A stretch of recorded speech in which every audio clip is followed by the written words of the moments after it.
Hey, welcome to another Coach Video Tip. My name's Dan Foster. I'm the Chief Operating Officer at Building Champions, and I'm also an executive coach. Our theme this month is your leadership operating system.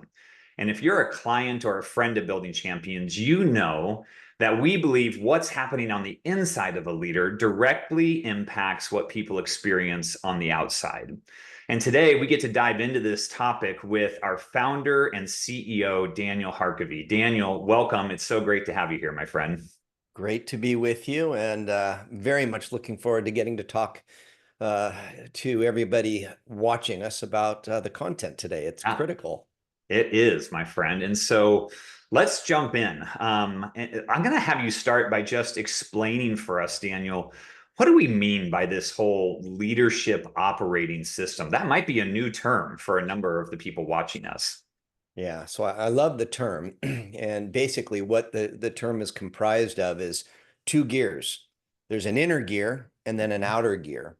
And for the last 3 decades, we've had thousands and thousands of people that have come to Building Champions because they want to focus on the outer gear. Yeah. And that outer gear has to do with competence, it has to do with relationships, and it has to do with actions Hmm. and what it is that we do. All of those circling around results. So people come to us, as you know, Dan, because they want to Yeah. improve results. They want to Yep. improve results in business and in life. Most leaders that work with us are looking for really improvement in a multidimensional way. They just Right. want to be as successful and healthy as possible.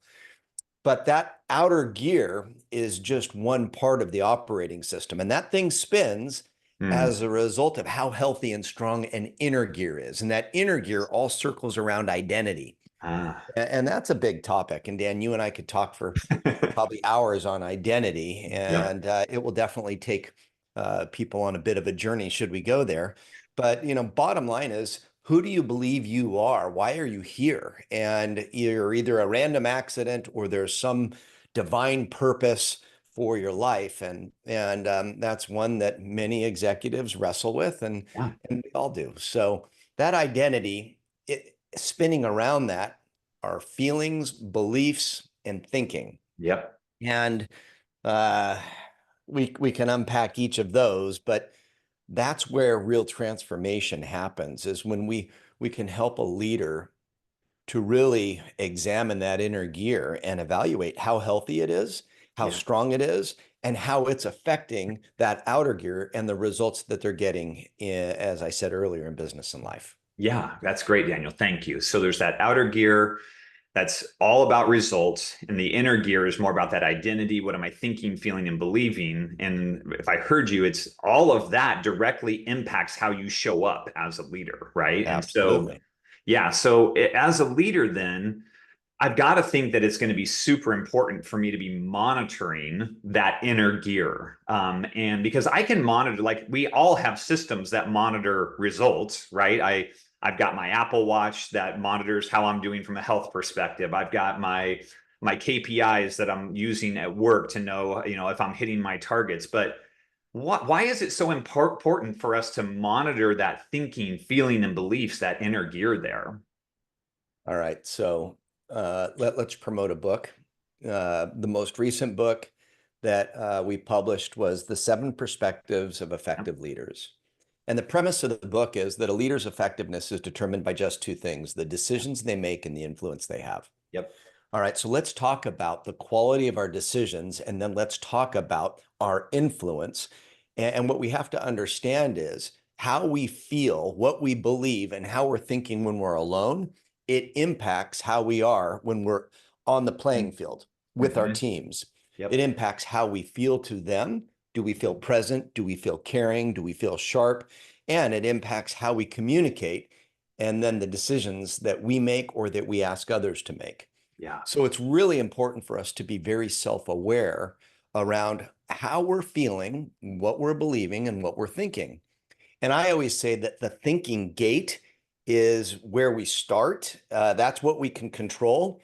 But we have to be keenly aware of the feeling.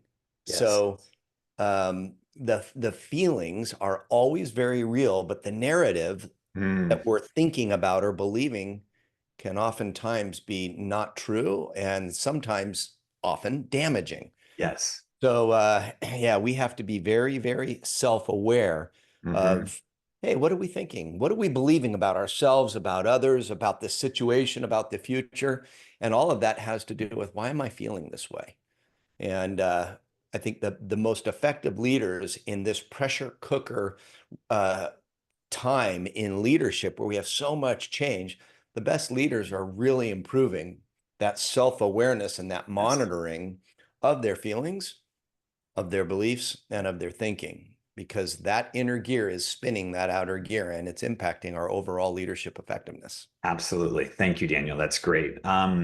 You have the opportunity to work with a number of senior level executives, and our coaches do as well. But I'd love to know, what's at risk for a leader. I'm sure you've seen leaders that maybe haven't monitored their inner game, and it impacts the outer game. So what's at risk for a leader if they don't have that self-awareness, and they're just not sure, or they don't understand the impact that it's having on others that experience their leadership?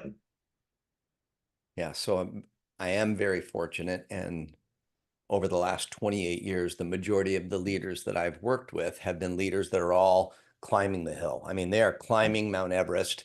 They're 6,000 feet from the top. And it's not a question of whether they're going to get there or not. They're so Hmm. successful already. It's just a matter of, Yeah. can they get there a little faster, and can they get there with maybe a little less risk and less damage along the way. So I would say what's at risk for leaders who are in that camp is that you actually don't reach full potential. And where it plays out is, it plays out in, what are you thinking and believing about this situation, about the team, about the board, about the Hmm. capital markets, whatever it may be. Yep. What are you thinking and believing, and how is that impacting how you are moving forward strategically, as well as how are you influencing and leading the team and the organization? And today, what we have to be aware of is that leaders just don't have the thinking and reflection time that they Yes. did 20 years ago.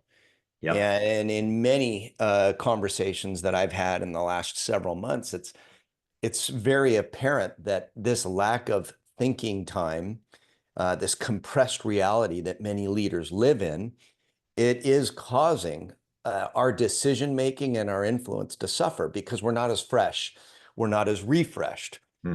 We're just responding, responding, responding. And the reality of it is, even when you schedule a vacation, or try to have a weekend, we're always accessible, and there's always information coming at us, whether we're looking for it or not. Yes. So being really aware of how healthy thinking, feeling, and believing is, Yeah. there's a lot at risk. And I would say that for those leaders who are very successful, it's an opportunity cost. What opportunities are you missing? Where could you be innovating? And Yep. then for leaders who maybe are struggling just because the challenges economically, legislatively, inside the walls of their organization, team health, whatever it may be, what's at stake there is your overall leadership effectiveness, your team, your career, your physical health, mental Yeah. health, relationships. I mean, I could go on and on. Yeah. No, that's great. Thank you. Thank you. So you started to hit on this, and in these video tips, we always like to share a couple of best practices for our leaders around the topic. And so help us out here. You mentioned thinking time, but what are some other best practices for leaders that want to improve their leadership operating system? So I'm going to assume that not everybody watching or listening has a dialed morning routine. Mm. But I will tell you, having a dialed morning routine is critical, because every day you're walking into a Super Bowl environment. Yep. It's a pressure cooker. Yep. So how well prepared are you for all of the influence, all of the decision making that you need to do? And Hmm. we've got content, and we'll give it to you to help you with your morning routine. Dan can tell you about how to do that later. So morning routine is one. I'm going to say, and this is going to sound uh, it's going to sound very fundamental, Yeah. but your overall health plan, it's key, because Hmm. all day long, with so many decisions coming at us, so many challenges, you've got a ton of cortisol being released, a ton of adrenaline being released, and over time it takes its toll on you. And Hmm. it really retards your ability to be at peak levels of thinking and of engagement. Yeah. So overall well-being, physical health, nutritional health, spiritual health, sleep, all of that is really critical. And you're seeing a lot of the better leaders today spending more time and energy focusing on being a healthy individual because they Yes. understand what's at stake. Yep. The Yep. third thing, total plug. I'm going to say that if you want to improve your leadership operating system, one of the best things you can do is have somebody to process with. In the Yeah. 7 perspectives, I call that the seventh perspective, the Hmm. perspective of the outsider. Somebody who will care enough, who will ask the questions, who will challenge you, will hold up a mirror to you and say, Yes. hey, this is how you are feeling, or why are you thinking that way, or what other possibilities could be there? That thinking partner who doesn't have any influence over your career, as does a board member or one of your Yep. teammates or another shareholder, that can be a critical relationship for you that can really help you to elevate your leadership operating system. And for any of you who haven't experienced coaching, it's a game changer, absolute game changer. So Dan, those are a few that come to mind. I love it, man. Thank you so much, Daniel. This has just been awesome. Thanks for sharing your wisdom with our clients, our fans, the friends here at Building Champions. And folks, if you're watching and you want to learn more about our unique approach to one-on-one coaching that Daniel talked about, check us out at buildingchampions.com. We've got some free resources there for you, including that morning routine guide that Daniel talked about that'll help you build a great morning routine. Don't forget to follow us on social media, including Instagram and LinkedIn. Daniel, thank you once again. So appreciate you being here, bud. Thank you, Dan. It's always good being with you, pal. Thanks for It all you is. do. Yeah, you bet, man. Thanks for watching, everyone. We'll see you soon.